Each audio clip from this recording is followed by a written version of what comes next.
Hello and welcome back to the Broken Respawn podcast, where we talk about all things gaming, streaming, and anything else that we're kind of interested in.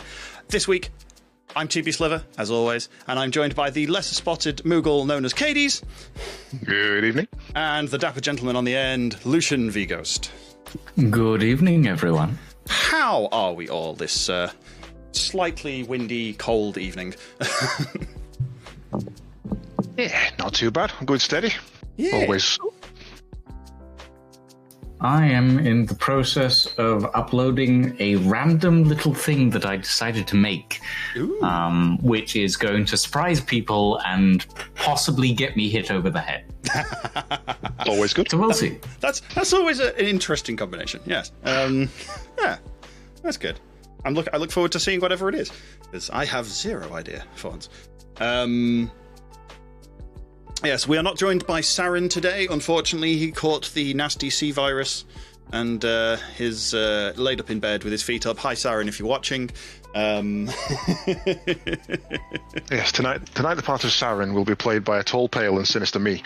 Yes. Although he's very red in the screen. Anyway, what have we been up to this last fortnight? Or longer in Cade's term, because it's been 10 episodes since you were last on?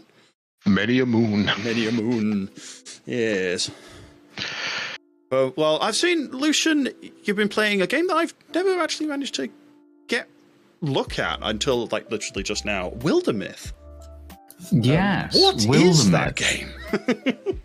It is Dungeons and Dragons, technically speaking. Really? Okay. Yep.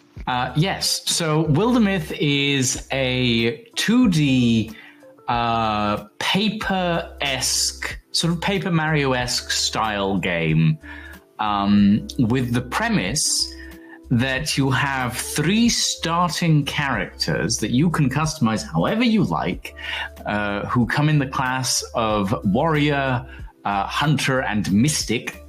And using those 3 characters, you can deploy them into a world of heroics and curses and a bunch of other stuff.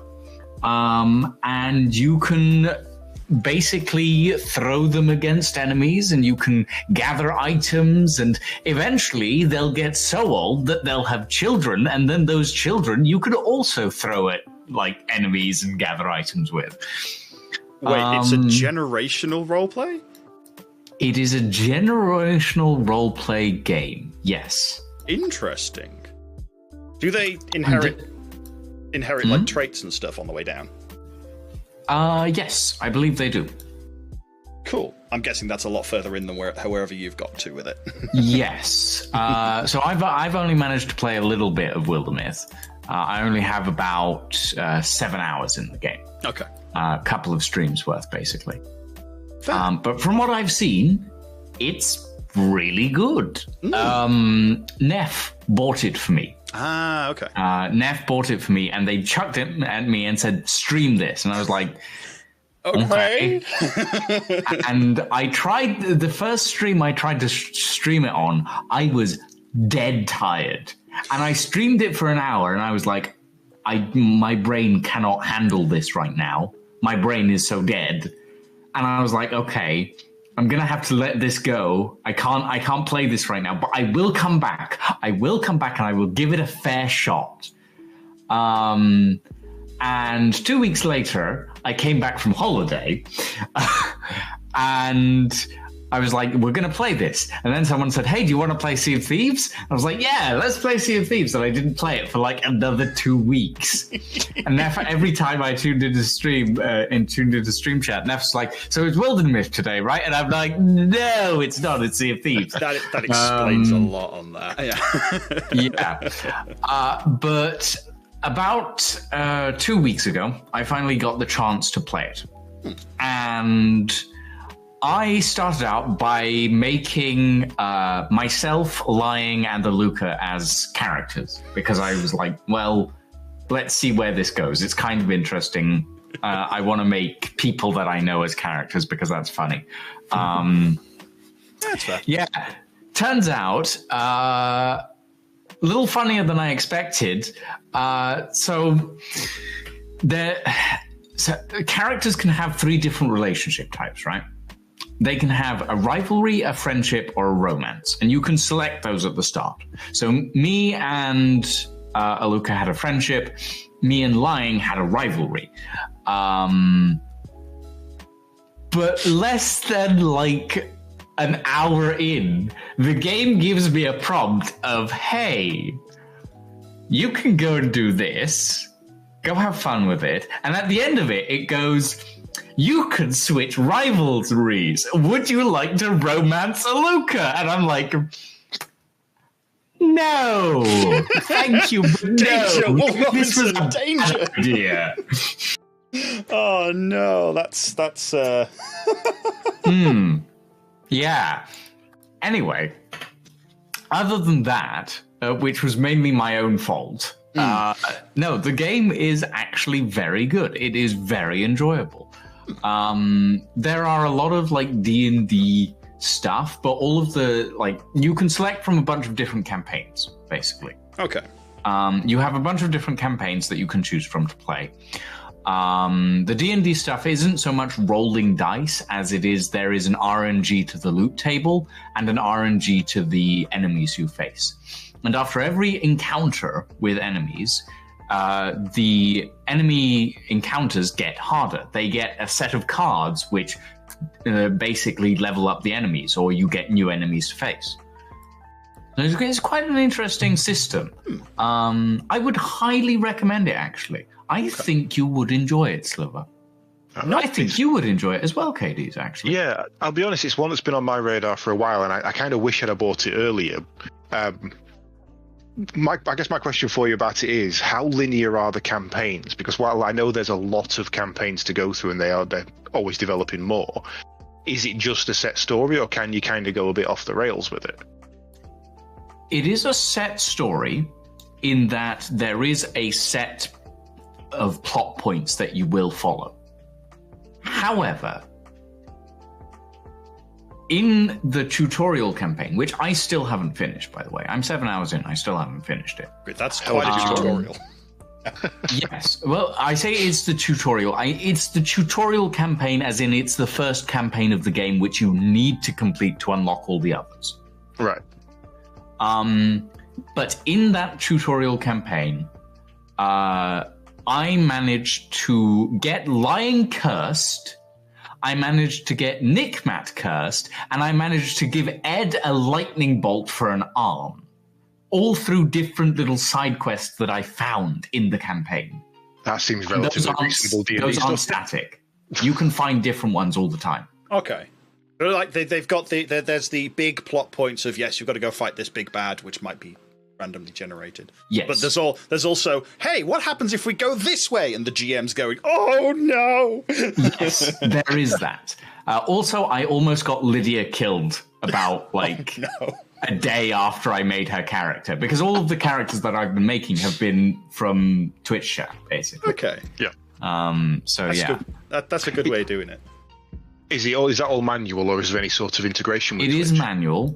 I haven't looked into any integration. It is possible it exists. I haven't looked, basically. Yeah.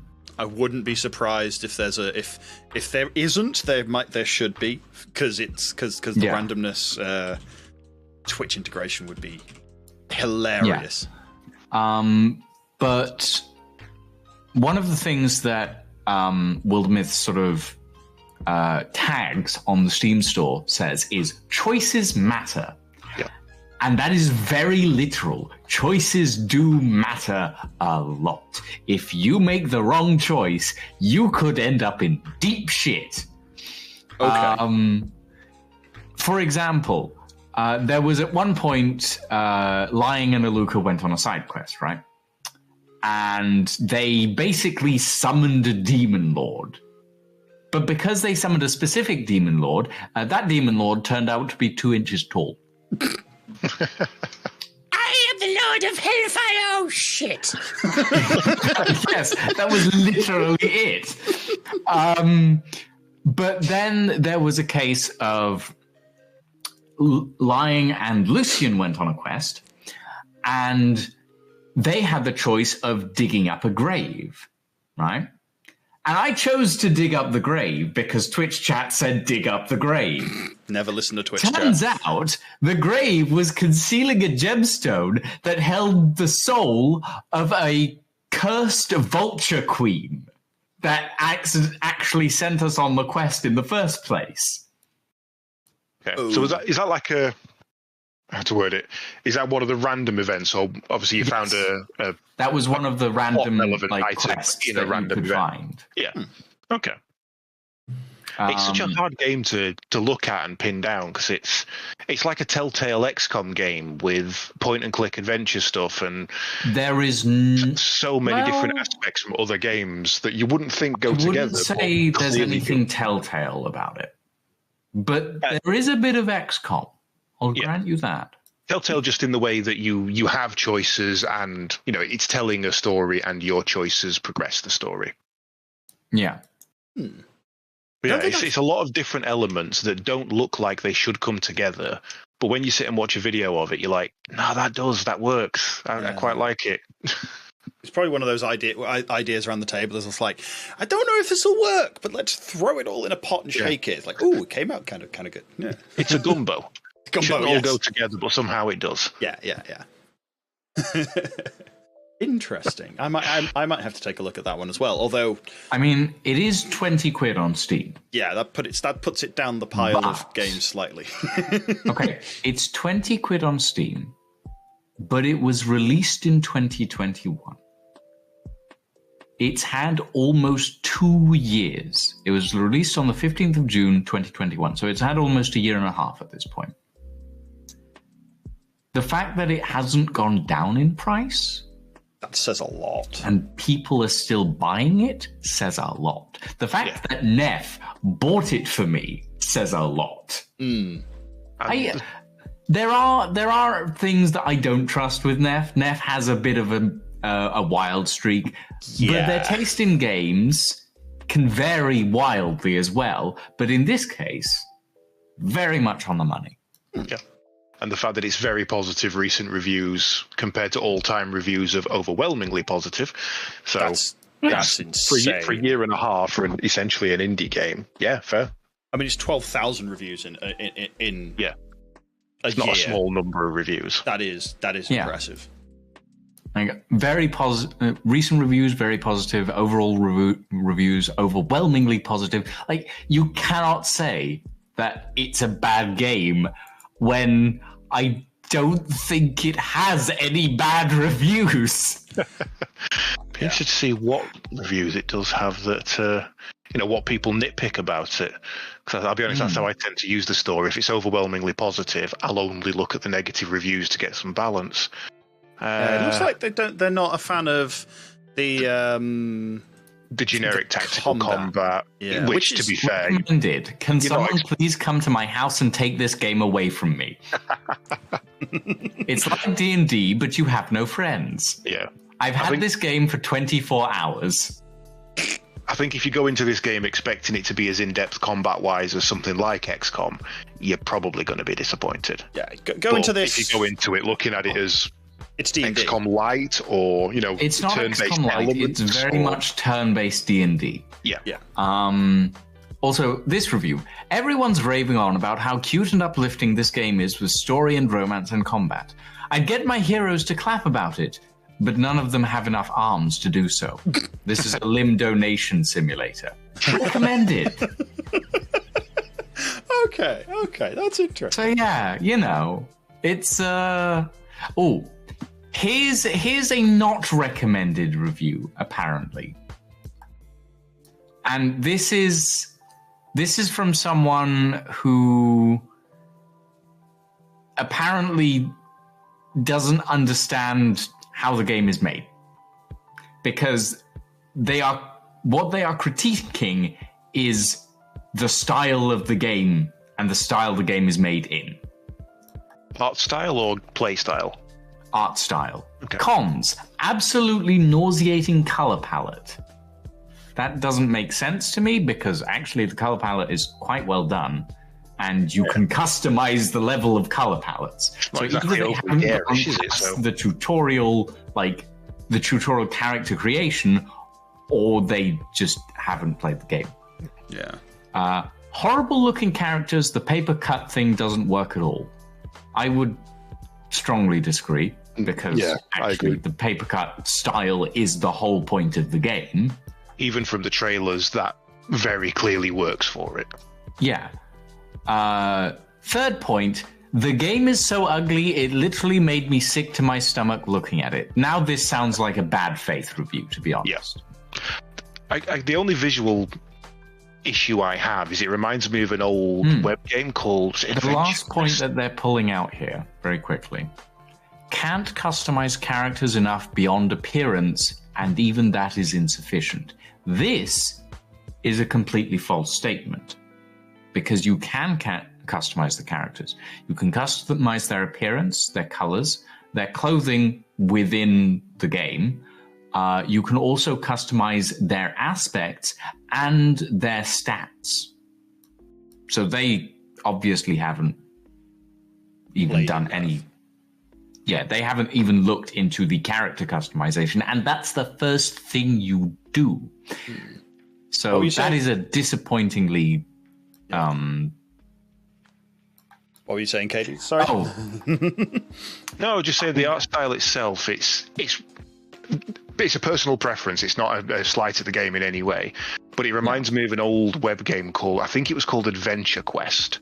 And it was like Adventure Quest. Yeah, I am thinking of the right thing, aren't I? You're thinking of the right thing, but it's very different in style. It's just, it evokes that memory in me. And I never particularly liked Adventure Quest. So I can see it. It's not something I'd hold against it, but yeah, I don't see an issue with the art style. There's nothing wrong with it. Also, apparently, I love this not recommended review. 2 words, SJW garbage. What? What? I don't know. I'm not completely sure where they're coming from on this. I mean, if you're thinking that about a game where you're making the choices, actually, no, I know exactly where they're coming from on this. In the character customization, you have the ability to choose your characters as being attracted to men, to women, or to anyone, and to be male, female, or non-binary. Yeah, that's why the far right hates it. Yeah, that's pretty standard these days. I don't have an issue with that. For Cade's benefit, Krumlik in the background has just found an old picture of Adventure Quest. Yeah. Oh God. So I can see where you came from with that, because it's the paper cutout 2D.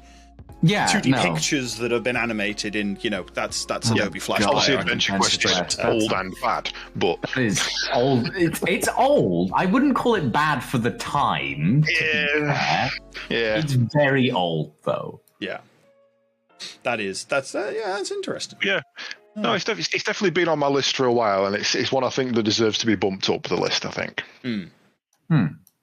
It's not one. It's not a game style that I play very often.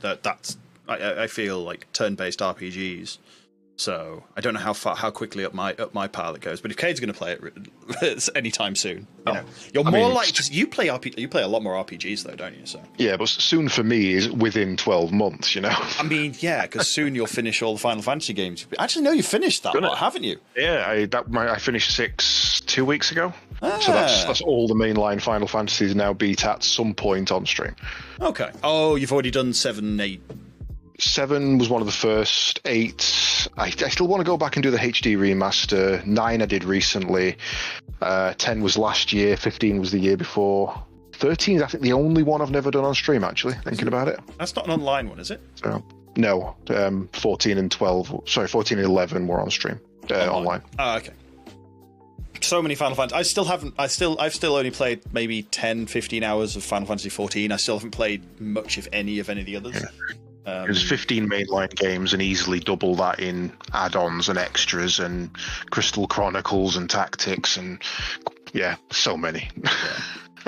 No, well, you've been going back in history a little bit anyway recently, because you were on Simpsons Hit and Run like last week.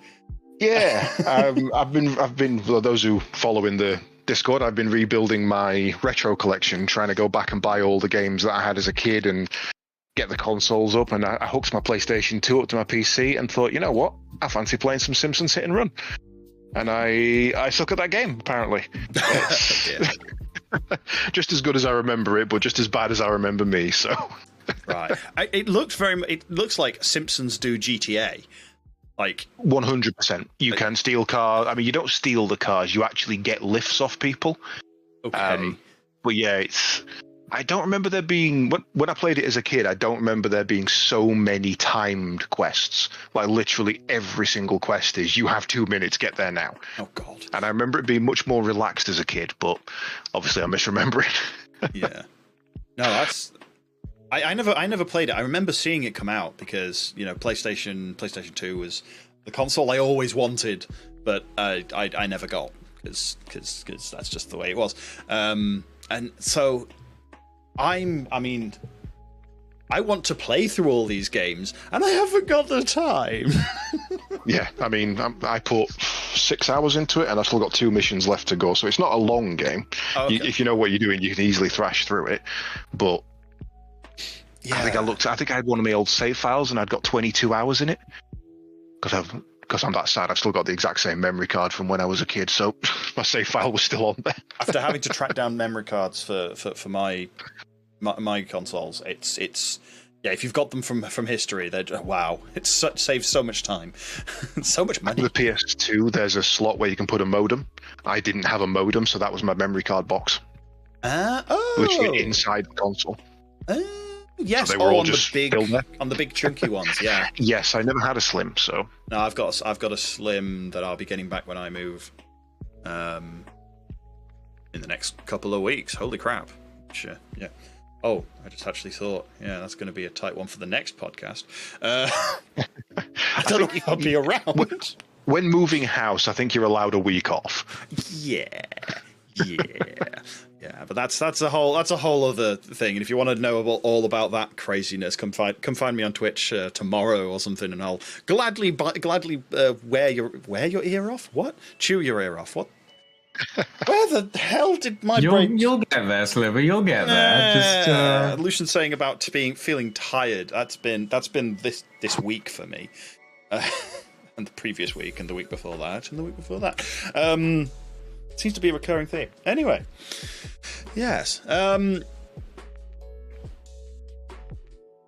Well, this week, in fact, when did it start? Was third? Was it the 3rd? Yes, 3rd, well, 10th. Yeah, 3rd through 10th. So this entire week up until Monday is Steam Next Fest, which is full of, which is basically Steam going, hey, developers, please publish some demos, please. Yeah, it's like a Steam sale, but it's not a sale. It's just try before you buy. Yeah, and there's for those that caught me and Caedes last night on the Wednesday Madness stream, we went through a fair chunk of interesting games. 4, 5 games was it? I think in the end. 5. Yeah, it would have been 6, but one of them never. One of them we looked at went login screen. No. Yeah. No. A demo that asks you to register is not a demo I'm playing. No. Pity, because it looked really cool until we dug a bit deeper, and it's like, it's trying to be a I was going to say customer made, not customer made. By the fans for the fans. User created content game with a sort of first person shooter style thing. It's just like, you know what? No. Yeah. I think it's trying to be too many things. It's a shooter, it's a builder, it's an open world survival, it's a space sim, it's a colony management. Yeah. It's too much for a small company to handle. I don't think they're ever going to get it. I mean, I hope I'm wrong. I hope they smash it out the park kind of thing. But right now, I'll give it another year and then I'll decide. Yeah. What was that one called in the end? Because we're talking about it. We haven't actually named it. We haven't actually named it. Should we name it? I don't know. I can find the name in a couple of seconds if I scroll up in the correct back channel. It was... Why? No, it's Earth from another sky, sun. Yeah, Earth from another sun. That was the one. Yeah. Yeah. Can't remember which. Take a look. Yeah. But just read into it before giving them your contact information would be my advice. Yeah, that's the one problem. What we found, though, is there were a lot of Team 17 published ones. Like one that I'd love to see, Sarin and Lucian try at some point, which was Ship of Fools. Yeah. Which was a entirely insane co-op. Co-op ship game. It's a ship sailing roguelite with faster than light map progression and I guess Don't Starve artistic vibe. Yeah. It's silly. It's a co-op roguelite, which is actually a rarity these days, especially if these sort of ilk. You don't generally see them as solo style games, where you're taking on giant crab monsters that are literally trying to sink your boat, and you're throwing seashells and oil globs and waking back up again on the beach. Yeah. I loved the simple control style of it. You have movement and you have attack. That's pretty much it. There's no need to go into any special moves or anything like that. It's just it's about the ship combat, not about the character combat. Yeah. Yeah, the aquapocalypse is what they are. You fool enough to stop the aquapocalypse, and you're just trying to collect tentacles for the rather dubious and concerning citizens of the lighthouse area. I must admit, I liked the quite dry humor in it as well. It didn't take itself seriously at all. No, it was fair. It was utterly hilarious. That was. I'd love to see what Lucian what you think of it, Lucian. It's also a really small game. I was impressed as well that it was. It's 1 gig installed, which is, you don't see small games that are that well that have that much. I find good-looking games that are small and well polished are 3 things that seem to not happen very often. Yeah. Small install, good game, well polished, pick 2. Yeah. The usual quick, fast, cheap, or high. Wait, what's the ones? Fast, cheap, and high quality. I can never remember the 3. Professional. I don't know. There's the triangle of things. Pick 2. You can either have it fast and well made, but it's going to cost you. You can have it well made and cheap, but it's not going to be fast. Yeah, that's the triangle. But I mean, that one was one that stuck with me as a nice pick up and play half an hour to an hour sort of game. While like either waiting for or just on a chill night with friends. Yeah, only 2-player, unfortunately. I can see why, though. I think having any more on the boat would get a bit overwhelming. Yeah. Would be interesting if they do a 3 or 4-player or a competitive 4-player, like 2v2 race or something. That could be interesting, but not having it all. And then there was the 4-player one we tried, which was Bravery and Greed. Yeah, I think Lucian should definitely look into that one, because as a follow-up to Trine, I think it'd fit your guys' Wednesday night perfectly. Yeah, it was very good for that. Yeah, ironically enough, it's another Team 17. Oh, I think, was it 2 or 3 of the ones we played last night? Because the drunk one at the end, I think that might have been as well. I think it was Team 17. That drunk one at the end was just was a perfect silly finisher. Yeah. But yeah, it's got sort of, it's simplistic combat, but unless you play the mage. where you can summon like a I don't know, what was it? Elemental and ethereal, something like that. Yeah, and then bounce on top of their heads with it. So you dance and it attacks. Yeah, but it's 4-player. 4-player local and online co-op, which is amazing, and looks like it's got a huge amount of different unlocks and path progression and just looking at the equipment that's in the demo, there's enough to keep you going for hours just in the demo, even if they don't add anything else. Oh, and it's also got PvP, it turns out. Oh, really? Yeah. Oh dear. Oh dear. That's oh dear. We're gonna die! I'm going to make sure to murder you. I'm gonna throw the box back at you. And there looks like there's a huge thing. Comes out this fall. And is on damn near everything. Which is always a good sign. Yeah. And the fact that it's online co-op, but you can also have 2 players on one PC as well if you need to. I always like games that allow that because it's such a simple thing to add that a lot of people overlook. Yeah. Yeah, it's definitely a sort of couch co-op game, but with so much extra depth. I do actually really like these kind of games. Like I've played several of these kind of ones. Back in the day, it was Castle Crashers. Have either of you played that game? Come across I've seen it, never played it myself. Ah, fair enough. I mean, it came out in 2012. No, it didn't come out in 2012. That's a lie. I played it at uni, and that was a lot time before then. But it's another very similar 4-player hack and slash thing. But one of the bosses is a giant, absolutely sodding massive cat that's literally just trying to squish you, and you've got to run away and dodge the doors that it's running through. Yeah, I mean, those I think were probably 2 of the most interesting ones. Apart from, there was Purple War, which was a Warcraft 3 clone. Yep. Almost identical down to the exact down to the. It was almost an asset rip. Yeah. I think it was a developer rip as well because it's done by some of the same devs. Oh, I think we may have been getting confused about that. There was that other one which has got the StarCraft and devs on it. Oh, I think there may have been some confusion there. Right. Okay, well, there was that one. And then I think the last ones... we had Tabernacle, which was a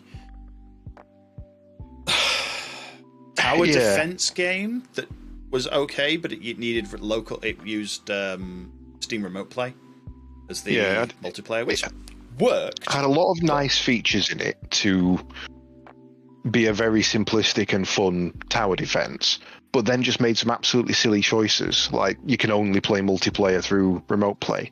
Yeah.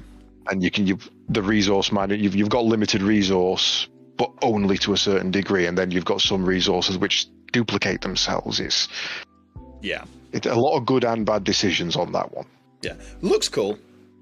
The humor's stupid, which is always a good thing on those sort of ones. But yeah, no, it's even an interesting one. Have you been one for tower defense games much, Lucian? In various... Depends on the tower defense, to be honest.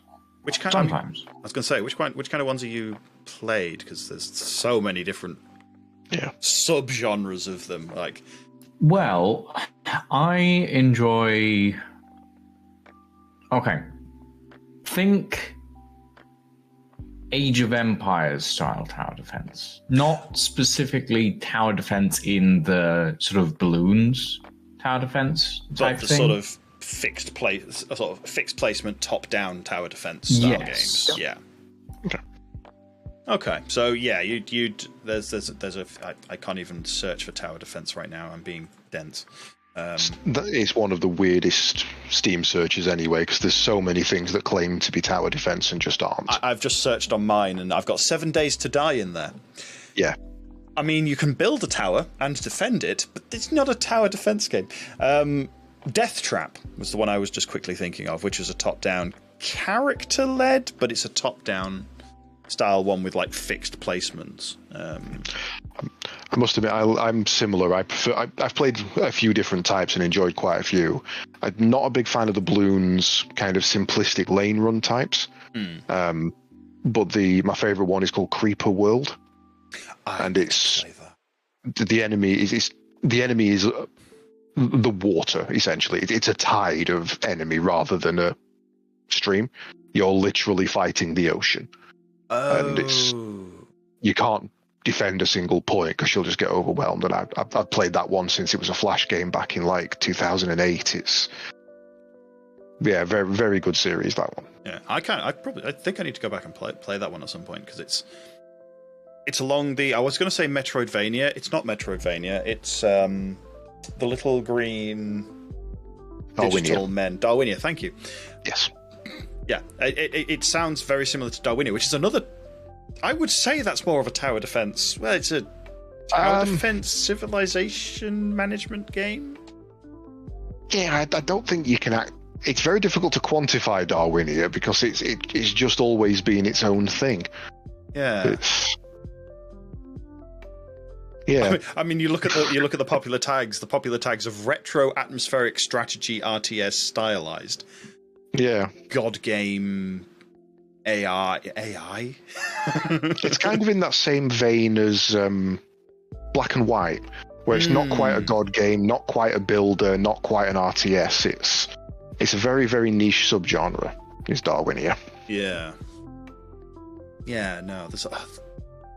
Multiwinia is much easier to quantify. That is a war of attrition RTS. That's quite simple. Oh. Okay. But yeah. Oh yeah, I'm just looking through my catalog. It's like, yes, I have that one as well. Wait, what? I think Multiwinia comes free with Darwinia. That makes sense. Yeah, it's just. I mean, this is something that Next Fest is showing more and more. Is there is such a, as you say, fighting the tide. Said with Thingy, fighting the tide. There is such a tide of games coming out at any particular moment. Even though this year's been kind of a people say it's a bit of a drought for games because of the 2 years of lockdown and everything else like that. Everything suddenly there is a definite surge of things coming out again, but it's never really slowed down that much. If you'd start looking away from the AAA and big development houses and start looking at the the smaller places that are coming out with brilliant games, I think that's why I like Next Fest so much, because we, as consumers, we are battered to death with big releases months away. Oh, it's been delayed. Oh, something's happened. I mean, one of my friends has taken literally all of October off because he's got 6 releases that he wants to play just in October, and they're all AAA. So he's just literally booked the entirety of October off. But I wish I had. If you're not into the AAA games, it can feel like there's nothing coming out. But if you look at Next Fest and go a little bit deeper into what's coming up, there is some real nice hidden gems. Yeah, I mean, just looking at the list, there's on mine, which has got a few extra filters like for adult ones and stuff like that, which will definitely be in this list because they always are. There's 738 demos available. You couldn't play all of those in a year. Yeah.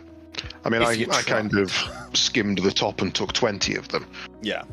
We've played, 6 last night, and I tried the Warp Forge demo today, the card game, which... So out of the 7 I've played, 2 of them I wouldn't buy. Yeah. That's kind of impressive. Yeah, and that's good numbers. Yeah. Yeah, I mean, I've not managed to take any off my wish list yet. In fact, I added 2 to my wish list. Oh, God. In fact, I might take Purple War off again because of how close it is to a Warcraft clone. I think if a couple of my mates said, let's pick it up and have a night, and let's have like a LAN party style night where we just sit and play that for a couple of hours, I'd pick it up. But I wouldn't pick it up to play on my own. No, I don't know if it's got that much extra replayability in terms of solo. It says beginner friendly and stuff like that, but it's like you just look at the gameplay and the style. Like I saw that and was just like, it's very, very StarCraft to me because I played an absolute fortune of StarCraft. Yeah. But I also don't want to. Yeah. And if the modders get hold of it, then it's going to go the same way that Warcraft 3 did, and you're going to have things, extra game modes, tower defenses, things like Dota come out of it. Which, speaking of, I believe you've been playing League of Legends, haven't you, Lucian? Yeah. Yes, I have. Well, technically speaking, I was playing it with my partner for a stream. Oh, okay.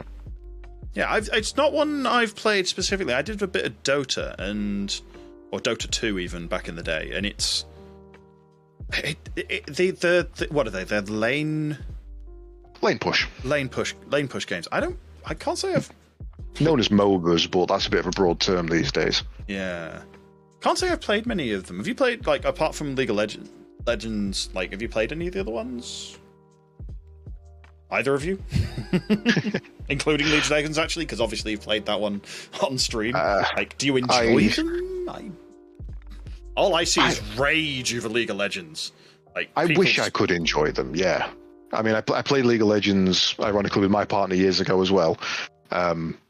This might be why I've never played it. This seems to be a recurring theme. And I played a lot of it many, many years ago. Stepped away for it, tried Dota, couldn't get on with that. I played about 4 years of Heroes of the Storm on and off, but I refuse to support a game that's been abandoned by its developers, so I don't play that anymore. I did play Heroes of the Storm a bit, but yeah. Yeah, I think I pulled you in a couple of times. And I will admit, I have got League of Legends installed at the moment because I would love to get back into it, but it's such a daunting task with how many characters and all the builds and everything now. I don't know if you found that as well, Lucian, jumping in. Is this first time you've played it, or you a returning player? No, I wouldn't say I'm a veteran player when it comes to League, but I do have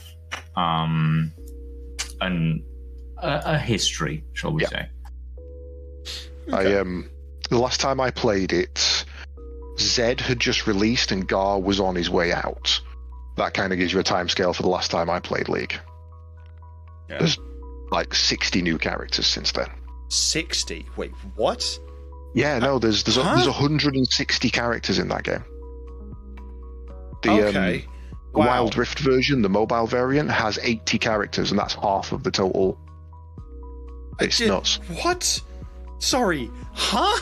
I mean, I remember the only other person I've really talked to about this is my sister, because she played it for.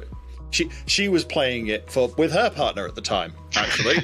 What the hell is it about this game and partners? I'm doing something. I need to play League of Legends. I'll be back in a bit. It's but like I ended up buying her a MOBA mouse for a birthday present a while ago, because she was playing this so much. Ironically enough, she hasn't played it since. Might be because they're no longer together, or might be the mouse. I'm not sure which yet. But yeah, no, I. Oh God, yeah. Would you recommend League of Legends for anyone to actually try and pick up at the moment? Then. God, no. Okay, then, fair enough. No, you play League because you hate yourself, not because you want to enjoy yourself. Wow. Look, you play League to vent your frustrations, and then you go and play something else to actually enjoy yourself. Okay. The only other time you play League is the same way, I guess me and you did, Lucian, is because somebody else wants to play with you. It's like, come on, we'll play this. Fine, all right. Oh dear. Oh dear. But even then, I still managed to play it solo because I was solo top. Volibear, Cho'Gath, Gragas. So I even when I played with people, I was always on my own anyway. Okay. Before we continue, as the only gay man in this voice call, I find it very funny that top and bottom are League player terms. I mean, I'll be brutally honest. I don't think top and bottom are exclusively gay terms.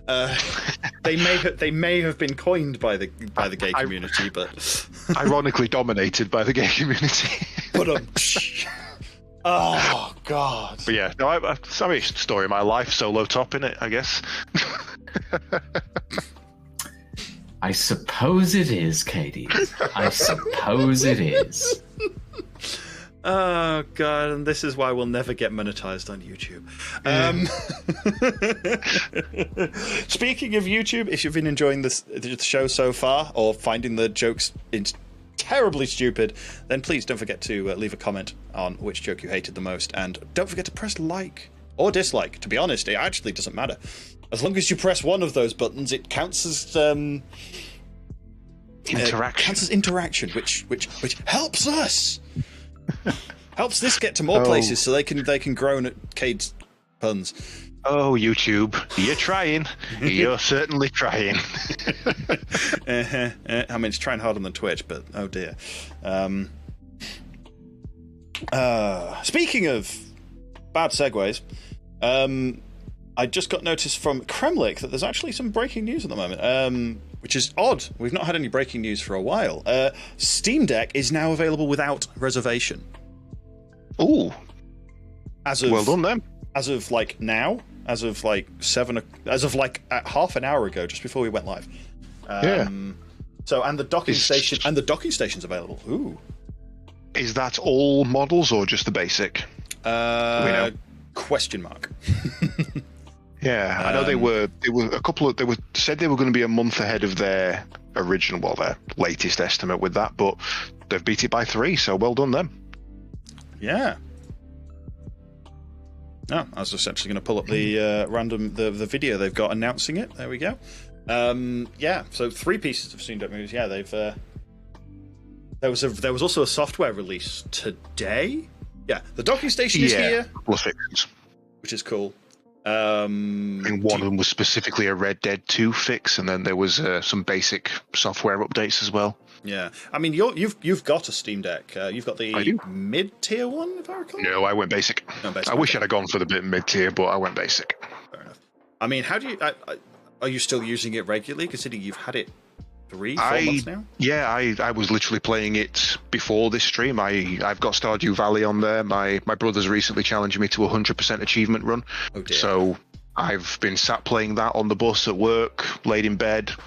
I won't lie, I mainly use it as an emulation machine.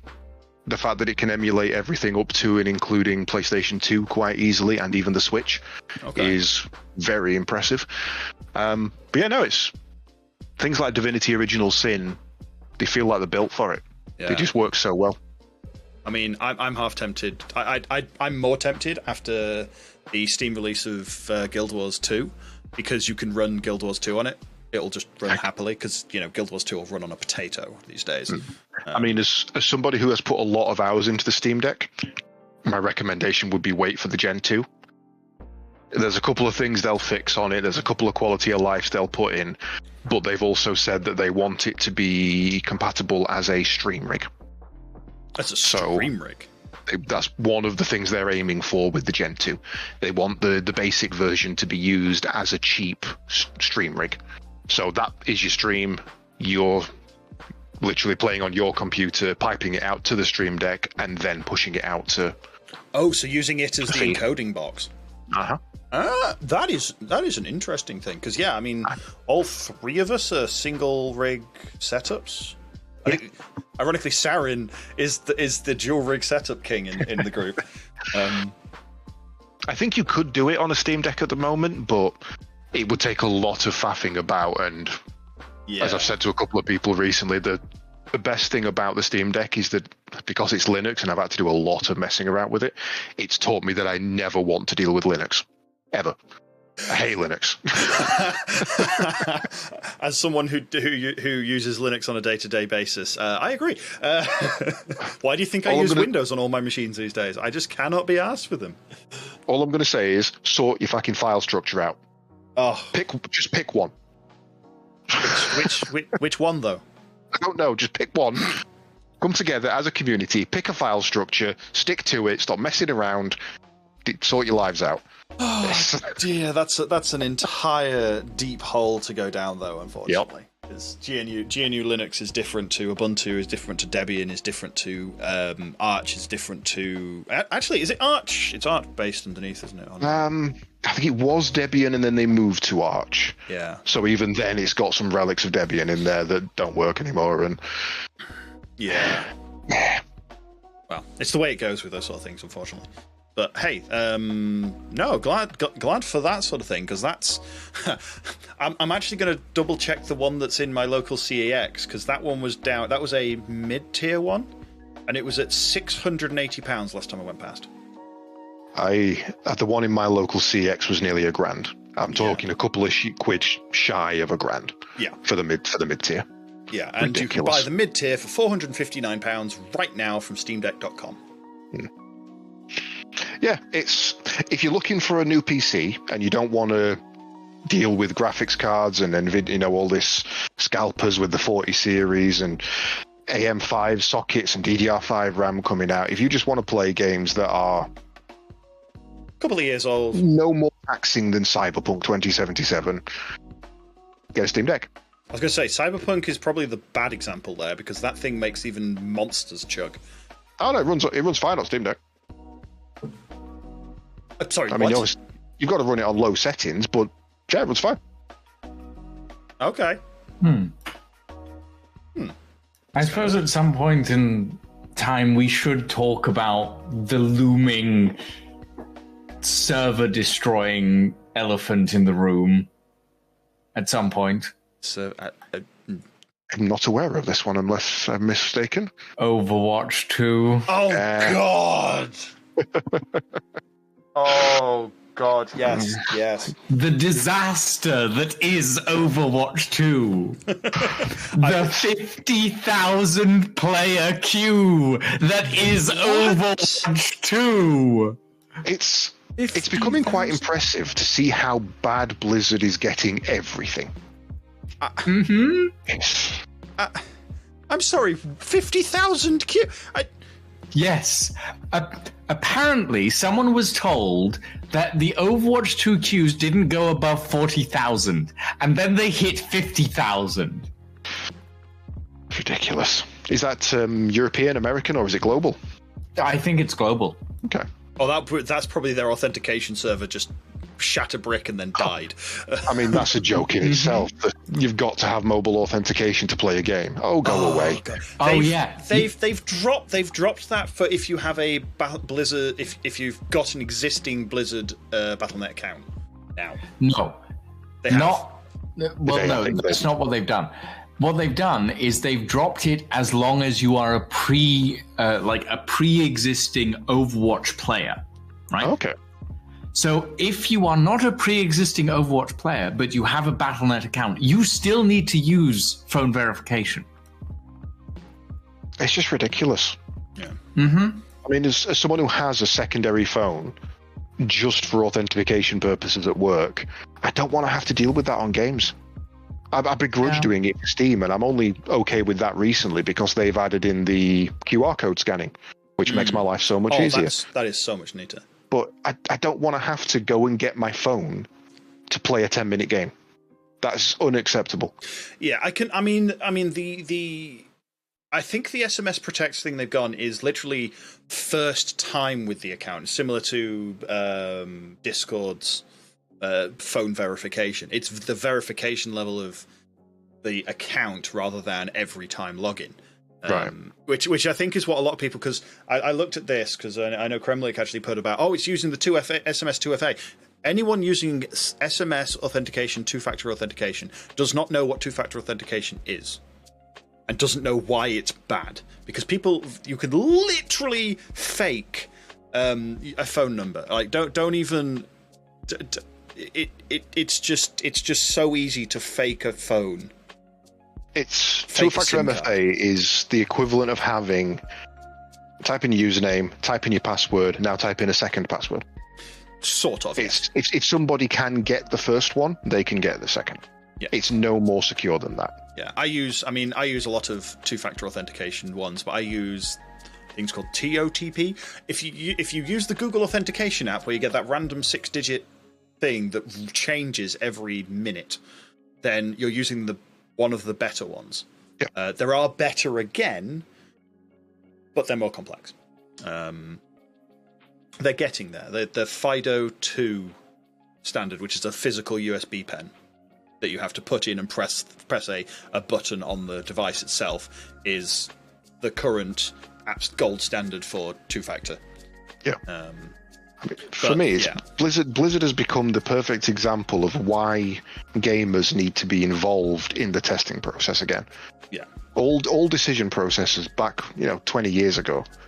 I was literally once approached in the street and asked if I wanted to beta test a game to get feedback about this and that. And if I remember rightly, I think it was the first Assassin's Creed, but I passed on the opportunity because I was busy. Nowadays, it doesn't happen. it's just executives making random decisions and expecting us to comply. Yeah. Whereas if they'd gone to any group of 10 people and said, "Do you think this is a good idea?" 9 of them would have said no. Yeah. Like the bigger thing that scares me is this is Blizzard doing it now after so many years of, like, they did it okay because Blizzard Authenticator was a good way of doing it. That the physical device that had the numbers in for like World of Warcraft and various other things. Like, I've got the Blizzard Authenticator on my phone. It's a mobile app. Yeah, works fine, brilliant. Okay, maybe if you don't have a smartphone, then you're a bit up shit creek without a paddle. But there's unfortunately, the number of people that don't have smartphones is a dwindling number. It still exists. Yeah, well, me, Caedes and Lucian all have a friend, a very well-known friend that does not have a smartphone. I'll be honest. If I didn't need it for work, I wouldn't bloody have one. I hate this sodding thing.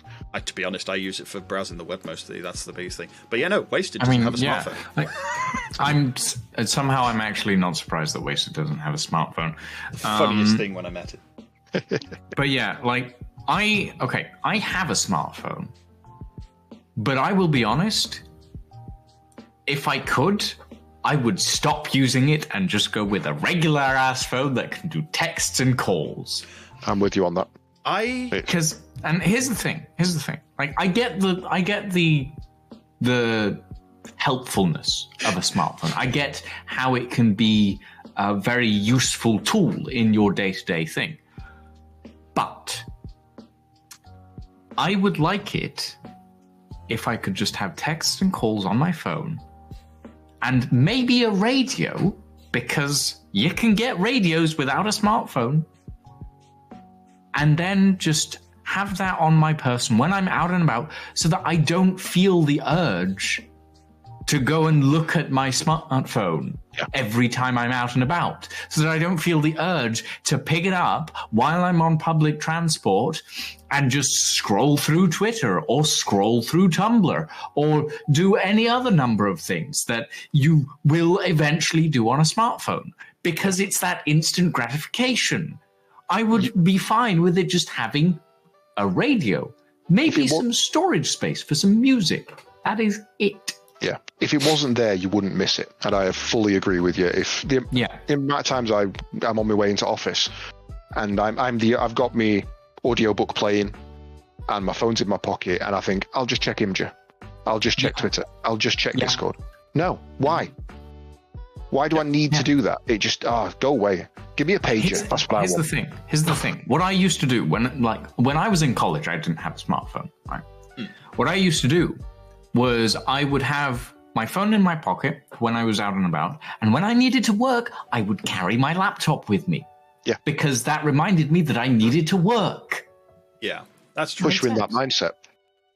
Yeah. I mean, I keep trying to find more uses for my phone, and I think the biggest thing for me is I use it for contacting people. It's literally all I use it for. Discord.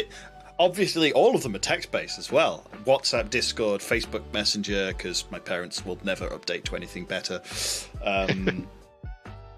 Actually, I think I've just Telegram, and that's about it. And then I read webcomics and watch YouTube when I should be in bed, when I should be sleeping. That's about all I do on my phone. Like, okay, it's being a stream deck for me at the moment, but that's because it's cheaper to do it that way.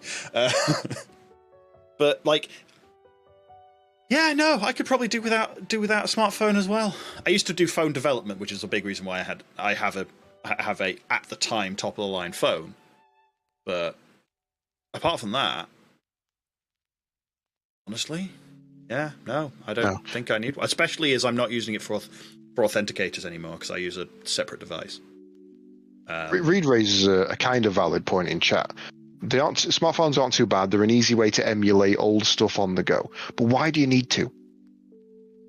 Why when you're going somewhere or out and about, do you constantly have to have the need to be doing more? Just stop and take the time and enjoy yourself. There we go. You don't have to be constantly plugged in, constantly playing something, constantly feeding that gremlin in your brain. But playing games is my vice. That is straight up a vice. But that being said, if you are going to emulate stuff, install the Scum VM and play some of the old LucasArts point and click, because those are amazing. And don't know how well they'd work on a phone, but yes. No, that is the perfect way to play them. Really? Because the touch screen works as a trackpad. Okay. So you still got the full point and click without, covering stuff with your thumb. And because it's a high fidelity, small screen, older games look amazing on it. Okay. Genuinely, LucasArts point and clicks emulated on a phone, that is the best way to play them. Monkey Island and Discworld and Simon the Sorcerer. I need to play all those. After watching the Discworld speedrun was it at SGDQ this year? I think it was. No, that wasn't Discworld. That was. I know which one you mean. The guy in the red hat. Yeah, it was. Yeah, it was still It was a Discworld game in terms of the game Discworld. There we go. Sorry. Yeah, it was from Sir Terry Pratchett's universe, as it were. I didn't think it was. I thought it was something different, but either way, I think it was. Yeah. I thought it was because it was in Ankh-Morpork. It wasn't the main story. It wasn't the main things. I now want to know what this one is. Holy crap! But yeah, no, I mean, yeah, we'll look that up after. Yeah. Do you guys? But yeah, no. That's the takeaway from this podcast. Drop your mobile phone. Get an old one. I tell you what, there's an old, I think it was a Nokia or a Motorola. It was white with orange trims, and it had a slide. It had the media controls exactly on the side. It's a Sony. All you need. Put a couple of audio books on it. It's got phone. It's got text. It's got very limited internet access if you do need it. Crack on. That's all you need. I loved that phone. In fact, I bought it two seasons in a run because the buttons used to crack in half. Yeah, I think the main problem with it is it wouldn't work today because I'm pretty sure it was 2G only, and the 2G network is now emergency service. Yeah. I mean, yeah. The biggest thing for the smartphones, if you've got good self-control, then they're not a problem. If you have bad self-control, I'm just going to look at the three people. Like someone with ADHD, for example. then the fact that you can install Reddit Imager and browse absolutely anything and find out anything you ever wanted in your pocket at a moment's notice, you'll find out your battery's dead sooner rather than later. Yeah. I actually got mine plugged in right now because it was low on battery. But yes. Yeah. Anyway.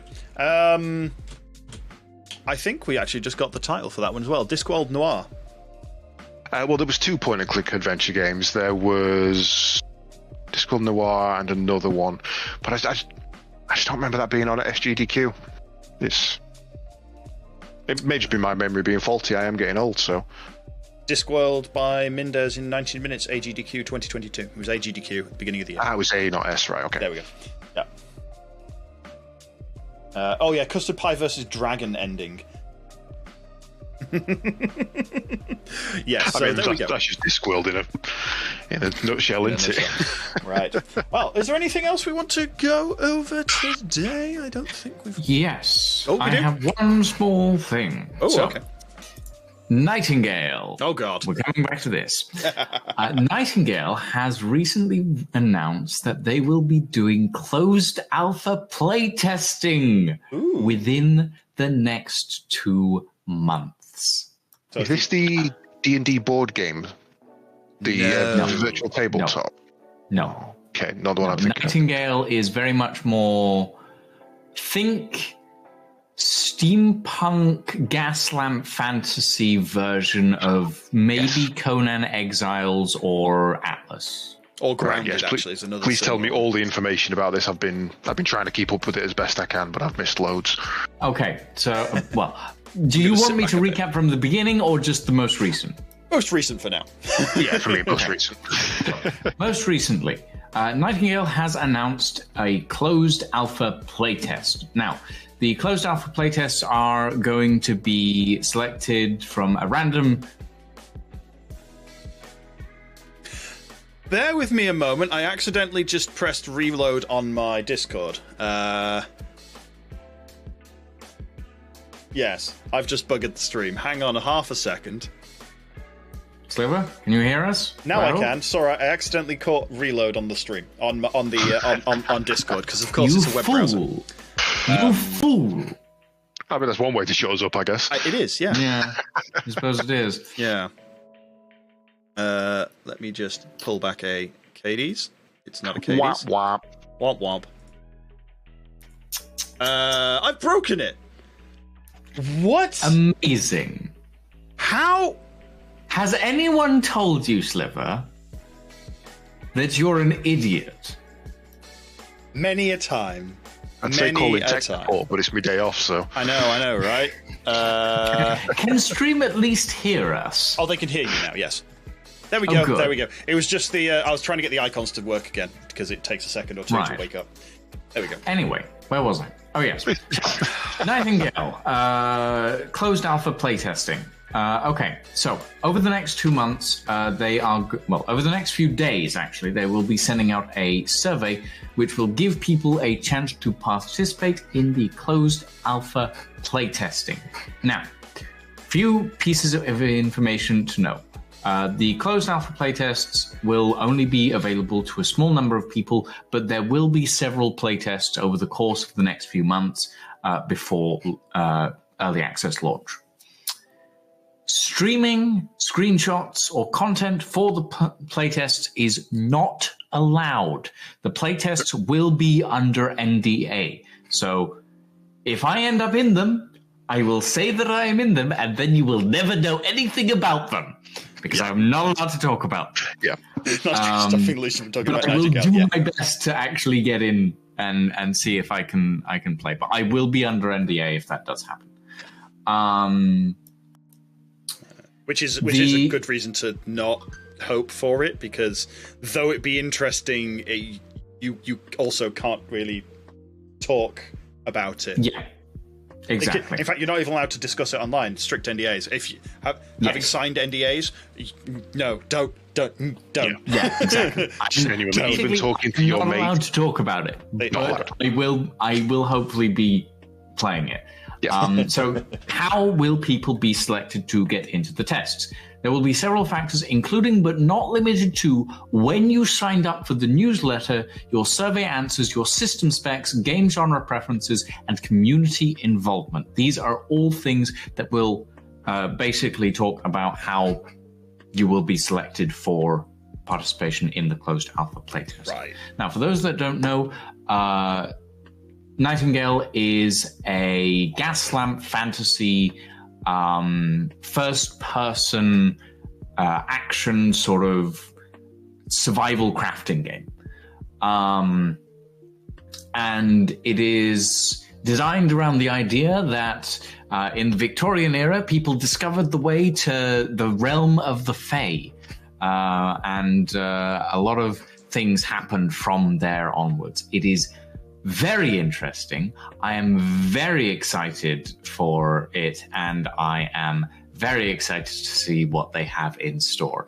I'm not going to wax on too much more about this. If you want to know more, Caedes, I will be happy to carry on at length, but maybe not tonight, because people have heard me talk about Nightingale multiple times on the Broken Respawn podcast. It is your favorite topic of the last, I think, every single episode you're ever allowed to bring it up.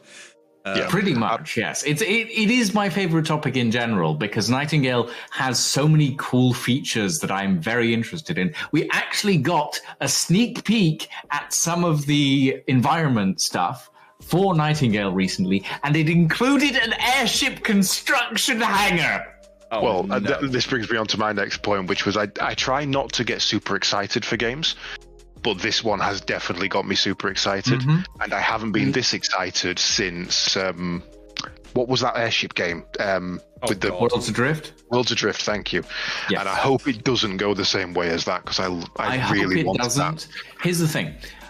Nightingale is going to be built on the same platform or the same server networking system that Worlds Adrift was. Yeah. If I remember correctly. Oh, God. Additionally, Nightingale is... We're not aware as to whether airships are actually going to be a thing. Okay. just as a preface. However, I would be very excited to see if they are, because that would be fantastic. Now, additionally, Nightingale is made, or it is developed, by a team of veteran developers that originally worked on stuff like Mass Effect and Dragon Age. So I am cautiously excited to see where this takes us, because they have already got quite a few AAA titles under their belt. I would be excited to see how well this comes together. It does look so good. I can't describe how much I want to play it. I'm looking at it and I'm going, gimme. Just give it to me. Give it to me now. The thing that scares me slightly... polish, but please. The thing that scares me slightly was what you mentioned, is that it's going to use the same... It's built on the same system as Worlds Adrift was. It's built on the same server networking system as Worlds Adrift. Which means that we won't be able to host sharding, basically. No. Yeah. But it worked. I mean, I didn't find anything wrong with it. It worked really well. When the transitioning was good, player interaction was good. It was good. When you say same system, do you mean the same software company that was the entire reason that Worlds Adrift died? Which was the entire reason that Worlds Adrift died was because it was unfeasible because of the way that Bossa Studios marketed it and built up their player base. Because from what I saw, it was actually about the network. The networking stuff they used was a third party that they could no longer afford, basically, and they couldn't refactor it out. That was an additional factor. Right, okay. But the main reason was that Worlds Adrift was realistically an unviable product to maintain. Right. Financially. Yeah. And Bossa Studios has repeatedly stated in the past that if they could have done anything to save Worlds Adrift, they would have. But as it stands, there wasn't much they could do. All of the software that was in it was forms of third-party software that they couldn't share. Yeah. A lot of the technology that they used for it was third-party stuff that they couldn't grant to other studios, etc., etc. If they could have even operated Worlds Adrift at a small loss, they still would have. They have stated this in the past. Right. It was simply an unviable project. Now, Inflexion is working directly with the original networking software team that Worlds Adrift was mounted on. So it's not just a case of they are it's not just a case of they're paying for the services. It's a case that they are working directly with the team for that software. Yeah, I mean that's not unusual in this sort of level of thing. I mean, they'll be working directly with Unreal, with Epic on the Unreal Engine. Like literally, they will be paying the license fee for Epic for Unreal Engine, which is not cheap. It's a couple of % of your income if you earn over a certain amount. Minimum. But yeah, no. It's because like things like sharding and stuff like that are like they're technical terms in the thing, and doing sharding is everyone's wet dream in the sysadmin world for load balancing, stuff like that. And if you can manage to pull that off, I mean, a good example of someone that's trying to do something absolutely insane is Star Citizen. Because their networking thing is an entire different problem.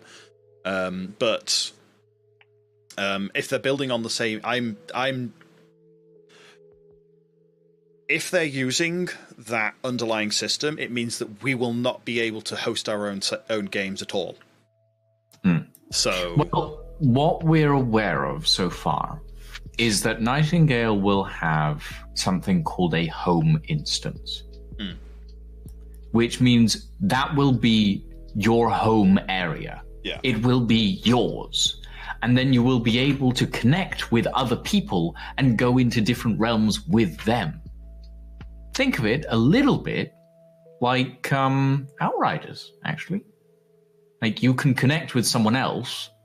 You have your own, like, save, but you can connect with someone else and go ahead with them, as it were. It's whether or not it's the same. But it's whether. Well, I mean, Outriders is a live service game as well, but it's whether it's a live service in terms of you have to be connected online to play it, or you can play your own offline. And this is something that I think this is one of the things that's going to be discovered in the early alpha, in the closed alpha. How far through that goes? Because from my perspective, it's like.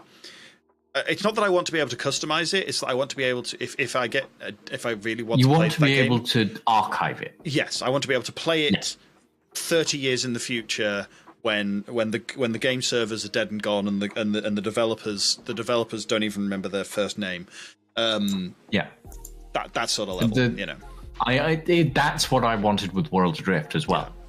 We don't get everything that we want, but we take what we can get. Yeah. At the end of the day. Well, On that interesting bombshell. Well, I'll say I do have one more quick one, if you don't mind. Okay, go ahead. We've got about 10 minutes. Those of you who keep within up with the next 10 minutes, please. Yeah. Essentially, Embracer Group have bought back a lot of franchises and companies from Square Enix. Mainly in a Square Enix deciding they want to purge and focus on RPGs. Okay. So Embracer Group now own Crystal Dynamics, which is Tomb Raider, Deus Ex, Legacy of Kain, Hitman, and a couple of other big franchises. They've recently put out a survey of what we would like to see from an upcoming Legacy of Kain game.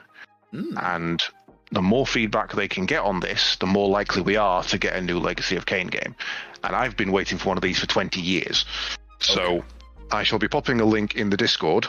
Get yourselves over there, fill out the survey. Please. Yeah. That's a personal request. I need more Legacy of Kain. It'll probably be in game news or general. I'm not quite sure. Game news might be a better one so we can pin it for a bit. Square Enix literally bought this 10 years ago. They had a third-party company release a game called Nosgoth that went under after a year because they refused to support it, and they've done nothing with it since. So the fact that the Crystal Dynamics have gone, right, now we're out from under Square, we've got the scope, we've got the passion, what do you want to see from it? I'm really excited to see what comes from it. So I shall pop that in gaming news for us. Yeah, it'll be good. It'll be good to see some of those games back because the last Tomb Raider we had was Shadow of the Tomb Raider, which was 5-6 years ago. Yeah, it's become a standard in game in system testing because it's been around for so long and not been touched. Deus Ex was 7 years as well. I've still not played Deus Ex 1. Hitman's the only one that's been touched, and that was all third party. Wow. So the fact that Embracer's got them all back now means that they might do something with them, hopefully. Right. Well then, cool. Keep an eye on the Discord for that. Look for if you can't find it, poke Caedes. He'll know where you put it. But on that, I think it's about time to call stream. I have stream in 10 minutes. Yeah, Lucian has it. So, Lucian, as you're in Europe, there you go. Shout out time. Good evening, ladies and gentlemen. Thank you all very much for joining us tonight. My name is Lucian V. Ghost. You can find me over on Twitch, Twitter, YouTube, and Tumblr as well. Especially Tumblr, as I actually post there more often than I do on Twitter, which is, Anyway, additionally, I stream every Tuesday, Wednesday, Thursday, and Saturday at 9 p.m. UK time. In about 10 minutes, as a matter of fact, I will be streaming some deep rock galactic rock and stone with a Lying in Bed Mon and a Predicted Cyborg over on Twitch. Thank you all very much for joining us this evening. Carry it on with Caedes. Yes, my name is my name is Caedes. I can be found over on Twitter and Twitch as well. I also will be streaming later tonight, though I haven't quite figured out what yet. Maybe doing some more Next Fest stuff. But if not, we'll probably just fall back on some Gundam, which we've been enjoying recently. Awesome. And I'm TBSliver. I stream Tuesday, Wednesday, Friday from 8 p.m. ish. Although that timetable may be changing in the next 3-4 weeks because of moving a new job and all that jazz. So stay tuned in the Discord, brokenrespawn.tv/Discord, where you'll be able to chat to me, Caedes, Lucian, and Sarin, who is currently ill. Give him some love. And you can chat with all of us and see all the amazing things people cook. I mean, there's the cooking channel in the Discord's been amazing. But yes, you can get to me, twitch.tv/TBSliver. I'll be live tomorrow at 8 p.m.